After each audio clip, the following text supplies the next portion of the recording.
Yo, shout out guys, another song. So another tutorial. Ipapakita ko mga chords no, i-play lang natin mamaya kasi madali lang naman ang mga chords guys. At meron lang isa na medyo mahirap siguro sa mga baguhan, pero ito ang chord na tinutukoy ko. Pagkatapos kasi ng G, itong chord na kaya ito ang tono niya, ganyan ang tono, G augmented ang tawag. So isa dito, then dito dalawa, open tong third string, fourth, sorry, G pa rin siya guys, na na na, play na lang natin na na na na na. So G pa rin ang bass note, G pa rin, open tong fourth string, and then ipitin tong dalawa sa fourth fret yan, magkasunod lang naman to, magkasunod, third at second string, and then ang iba ay naka-silent, na silent fifth, silent first, and then open tong fourth, then ipitin tong dalawa. Okay, basta siguraduhin lang tong dalawa, third and second string, fourth fret, and then G ang bass. Okay, na na na na na na. So pakita natin ang lahat ng chords, sabayan nyo. String pattern play, down, yan, down. So madali na ito i-play. Pakita natin lahat ng mga chords, intro, verses at chorus. Meron pa lang pre-chorus to. So pakita lang natin. Intro.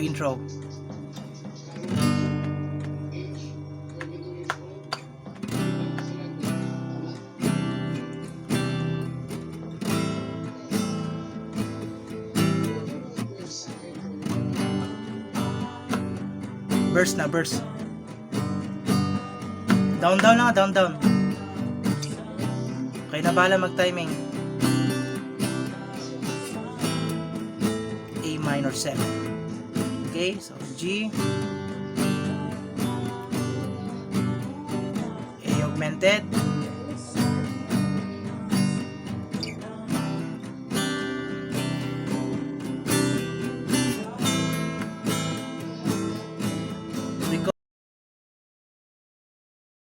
chorus,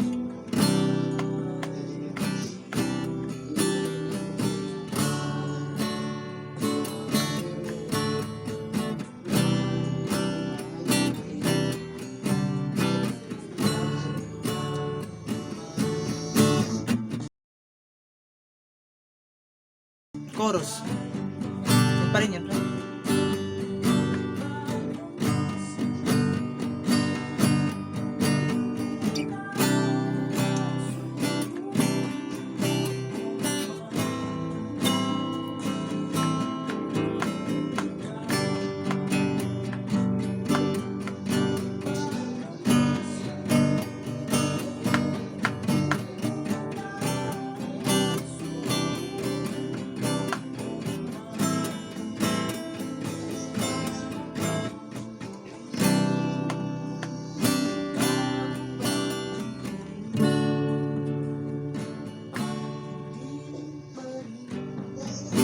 Balik ng intro.